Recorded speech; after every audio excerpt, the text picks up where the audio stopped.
I told you can't trust these niggas. Now Puffy done killed Tupac, man. Doing my thing, and you know what that means? You going up against somebody who got nothing to lose and everything to gain. And it was 50, and Puff was like, yo, I'm just gonna walk up on him and punch him in his face. What's up, everyone? Welcome back. And if you're new here, make yourself at home. It's been a minute since we last talked about Diddy on this channel, but trust me, today's story is wild. We're diving into the chaos that unfolded right after Diddy beat that massive RICO case. And yup, 50 Cent is right in the middle of it all. So get this.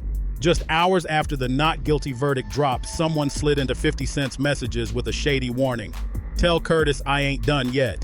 Now, word on the street is that this message didn't come from a lawyer or a publicist. Insiders claim it came straight from Diddy himself.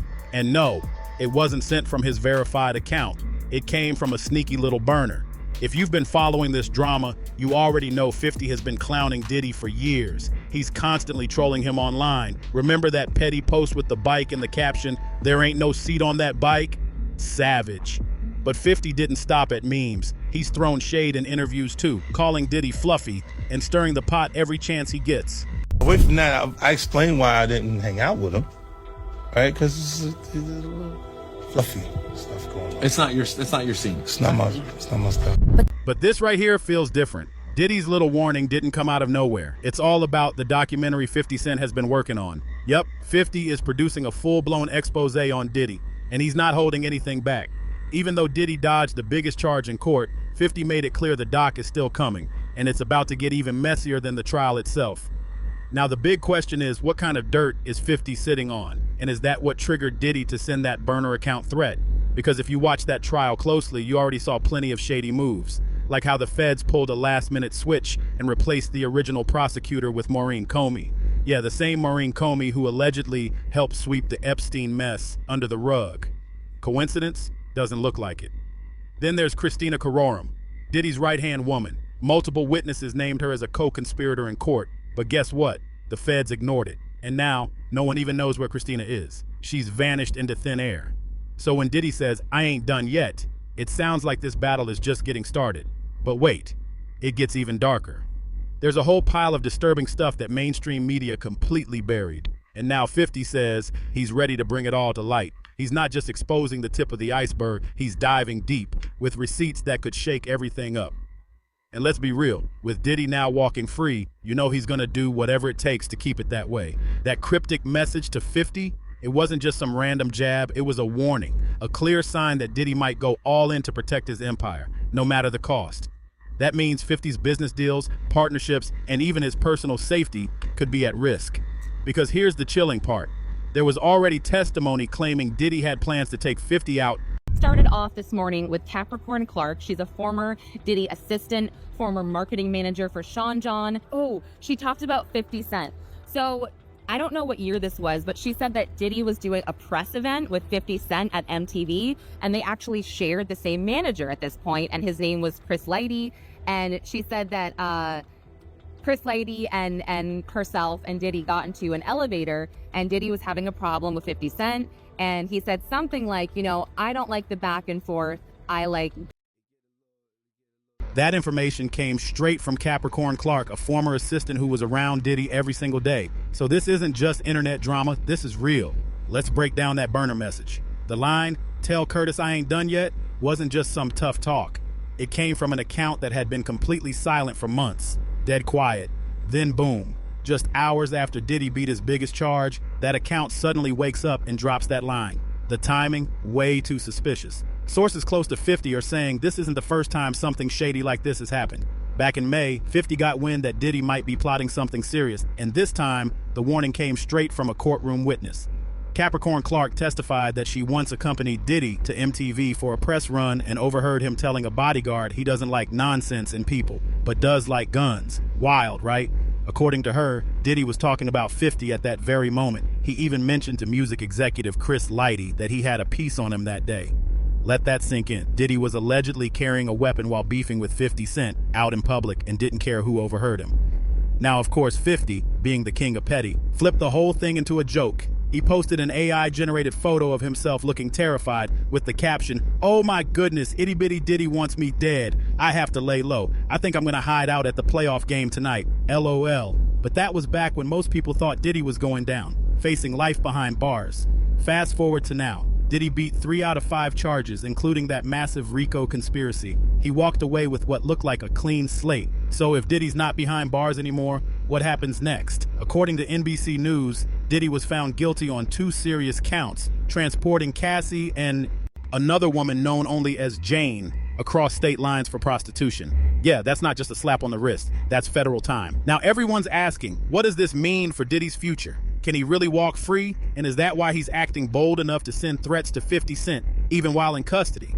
Here's the deal. Diddy and his legal team thought he'd be released right after the verdict came in. They were so confident they had people waiting outside, but it didn't go his way. According to News Nation, Judge Aaron Subramanian shut that all the way down. The judge ruled that Diddy is too dangerous to be released on bail. So instead of heading back to his mansion, Diddy was taken straight back into custody, and that's where he'll stay until sentencing. Mark your calendars, Diddy's sentencing is set for October 3rd, and those 2 guilty counts, they carry serious weight. According to People magazine, each charge carries a maximum sentence of 10 years. That means Diddy could be facing 20 years behind bars if the judge decides to throw the book at him. Of course, Diddy's legal team is already planning to fight back. They're expected to appeal both the conviction and the sentence. So whether or not he'll serve the full time is still up in the air. But here's the scary part. Diddy hasn't even been sentenced yet. And he's already out here making threats like he knows he's getting out early. So why is 50 Cent still at the top of Diddy's hit list? Well, for starters, 50 has been dragging Diddy every chance he gets, especially ever since Cassie dropped that bombshell lawsuit almost 2 years ago. But their beef didn't start there. Nah, this goes way back. He and Diddy have been at odds since the early 2000s. In fact, 50 was one of the first major artists to publicly question Diddy's sexuality, something no one else dared to say out loud back then. Right? Because it's a little fluffy stuff going on. It's not your scene. It's not my stuff. And from the way things are heating up now, that old feud is far from over. All those jokes 50 kept cracking, yeah, they're a big reason why Diddy allegedly wanted to do something to him. But if Diddy really had it out for 50, he could have made a move years ago. So why now? Why is everything bubbling back to the surface? Simple. Because this time the stakes are way higher. And it all comes down to one thing, 50 Cent's upcoming documentary, Diddy Do It. At first, people thought the doc would just focus on wild parties and shady celebrity hookups. But now, 50 is switching things up, and it's about to get real. He told Variety that this isn't going to be some clickbait, headline-chasing project. He said the documentary will be a deep, decade-spanning investigation, a complex narrative, not just flashy clips and viral moments. Originally, Diddy Do It was set to expose Diddy's reckless behavior, including those infamous freak-off parties with other celebs. You know the ones, the whispers, the mansion gatherings, the wild stuff nobody wanted to say out loud. But now that Diddy somehow beat the RICO charge, 50 is shifting gears and digging even deeper. And here's where it gets crazy. A leaked clip, allegedly from 50's documentary, just surfaced, and people are saying it shows one of those infamous mansion parties. But this one, it's giving straight-up ritual vibes. We're talking masks, deer antlers, candlelit hallways, the whole eyes wide shut aesthetic. When you continuously call Puff gay, is that not your relationships in Hollywood? I don't call him gay. I said, Let me read it, fifth. oh my God. Sorry, I can no longer help you guys. Soon you will all be gay and happy. You are all now left under leadership of Puffy Daddy. Report to the nearest rainbow. Dinner Thieves in theaters January. Oh, that's why I get uncomfortable. Like he said something to me one time, a long time ago. At Chris Lighty's wedding, he told me to take me shopping. I looked at him like, what you just say? Let me move, man, before I do something. You're going to make me mess up the wedding. Oh, that's a nice gesture. Let me get out of that dude take me. That's what a guy says to a girl. You been getting that for about a decade. I remember when you said, the top feels so much better shut by them. Yeah, I've been saying this. Everybody see, don't make like it's just me, man. Puffy do some like, a little fluffy stuff. Now you guys are all in some hip-hop beef, okay? 50 might have actually found something that backs it all up. This documentary isn't just about Diddy's downfall. It could blow the lid off something way bigger. So how exactly is 50 planning to prove that Diddy might have been working with the feds this whole time? Well, he's got a game plan, and it starts with one very mysterious woman, Christina Kororum. See, 50 wants an entire section of his docuseries to focus on Christina, Diddy's longtime associate and, according to whispers, his alleged madam. People close to the case have even compared her to what Ghislaine Maxwell was to Jeffrey Epstein. Yeah, it's that serious. Christina was reportedly right by Diddy's side for years, not just as a staff member, but as someone who allegedly handled the behind-the-scenes operations, the kind nobody talks about in public. Okay, I mean, I definitely take pride in being the originator of the preparation of the sex. Little things that I personally like. A lot of ladies, right? You know, so if you don't have what they need, they gonna leave. Right. And keep them there. Right. And they look for the doors. See, they didn't want the body. And you gotta tell them no. And you gotta tell them no. All of these big events is all catching hell in 2024. It's up for all of them. It don't matter if you Diddy or whoever you is.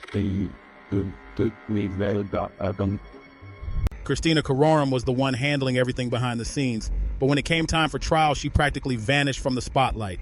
Last year, when Diddy was first arrested, major media outlets hinted that Christina could be a key witness for the prosecution. She knew all the secrets. She had full access. She was the one person who could connect all the dots. But when the trial actually began, Christina's name was barely mentioned. Cassie did bring her up during testimony. She told the court that she had to speak with Christina nearly every day, not just for scheduling, but also about how to handle Diddy depending on his mood. She said, "I talked to KK about a lot. She knew a lot about my personal things." That's a serious level of involvement. Another victim, known only as Jane, backed it up with receipts. She even showed the court a text from Christina where Christina encouraged her to fly commercial while carrying illegal substances, saying, "It's fine, I do it all the time." Wild, right? So the question is, why wasn't Christina ever called to testify? Why did her name disappear from the case completely? According to CNN, prosecutors had originally listed her as one of Diddy's co-conspirators, but then suddenly she was gone. Just poof, erased from the conversation. That's beyond suspicious. If she was really involved at that level, putting her on the stand should have been a no-brainer, especially to lock in the racketeering charge. This is exactly the kind of red flag that's making fans raise their eyebrows, and why 50 Cent wants to shine a bright spotlight on Christina in his documentary. A lot of people now believe she might be the reason the case unraveled. Some even suspect the entire trial was never about real justice. They say it was all just a giant cover-up to protect far more powerful players. One user on X put it blunt. People think the Diddy saga is over, but it's not. Why wasn't Christina Carrorum, aka KK, ever put on the stand? And according to some, the answer could be tied to one very powerful name, Comey. So who is this Comey being mentioned? That would be Maureen Comey, the lead prosecutor who suddenly took over Diddy's case, and her involvement is raising serious questions. She joined the team right after Damian Williams, the original prosecutor, abruptly stepped down on November 25, 2024, just weeks after Diddy's arrest. The timing? Super suspicious. Williams had been overseeing the case from day one. Everyone expected him to lead the trial, but out of nowhere, he backs out, and Maureen Comey steps in. If that name sounds familiar, it should. She was also tied to the Epstein and Ghislaine Maxwell cases, and we all remember how that turned out. Sealed documents, sweetheart deals, and powerful people protected left and right. Now there's a growing theory that certain elements within the US government may have looked the other way, or worse, helped, when it came to Diddy's alleged blackmail operation. And here's where it gets really dark. Rumors are flying that Diddy had built up a massive blackmail archive over the years, filled with incriminating footage, files, and dirt on powerful people. Politicians, media bosses, corporate elites, you name it. The idea is that he wasn't just throwing wild parties, he was collecting leverage. And remember those raids on Diddy's mansions? The feds said they seized tons of tapes and hard drives. But to this day, we've heard nothing about what was actually on them. No names, no footage, no charges, just silence. So now people are asking the obvious. What are they hiding? Why would the government go completely silent unless those tapes included people too powerful to expose? With Maureen Comey now leading the prosecution and Christina Carrorum's name completely scrubbed from the case, it's looking more and more like someone is being protected, and it might be bigger than Diddy. At this point, some believe Diddy was never the real boss, just the middleman, the front like Epstein, working in the shadows for someone else. And here's the jaw dropper. Former U.S. Attorney Brett Tolman recently went on record claiming that Diddy and Epstein were running nearly identical blackmail operations. Same blueprint, same type of targets, same dirty game. speculation, a woman at the center of Sean's orbit and business empire could potentially hold the key to the prosecution. She is Christina Coram, seen here with Diddy in Florida in November after he settled his case with ex-girlfriend Cassie Ventura. Diddy posted this photo of her to Facebook saying, "Christina, a.k.a. KK, keeps everything in my life and my business running. She's my right hand." In a separate lawsuit against Combs, music producer Rodney Jones used this same photo, calling Coram the Ghislaine Maxwell to Sean Combs' Jeffrey Epstein. She was referenced 64 times in that suit. So if 50 Cent is really digging into all of this for his documentary, then yeah, it makes total sense why the threats are flying in. Because once you start pulling back that curtain, you're not just exposing one man, you're shining a spotlight on an entire network of elites who do not want to be seen. Fans have been flooding 50's Instagram, begging him to be careful, warning him that Diddy and the powerful people behind him don't play games. There's rumors that float around that they worked, with the government agencies at times, and I would not doubt that. I would not doubt that there were CIA operations or FBI operations that were ongoing over the many decades in which many times these individuals were operating, criminally. And you go back to Epstein, and I was flabbergasted at the deal that, my colleague and friend, Alex Acosta, the U.S. attorney at the time in Florida, offered to Epstein. I mean, the only reason that you would believe that such a deal would be granted in that kind of a case and investigation was if there was solid information. Of course, we'll never know at this point, but there had to have been some solid information about some very high-level targets in order to give such a deal to an individual that was such a criminal. But 50, he's not backing down. After one follower commented, "Diddy's gonna come for you," 50 clapped back instantly. He called Diddy the gay Teflon Don and fired off, "Get the fuck off my page talking like I'm supposed to be scared of him." Classic 50, no filter, no fear. But even though he's acting tough, let's not forget, the people he's poking at don't just play dirty, they own the game. And worst of all, they don't forget. This is one story that's far from over, and if 50 really drops what he's claiming to have in that documentary, the whole world might be forced to look at some very powerful people in a completely different light. So make sure to like, subscribe, and drop a comment with your thoughts. And if you believe the truth needs to be heard, share this video. We'll be watching this story closely. And you already know, this one's only just beginning.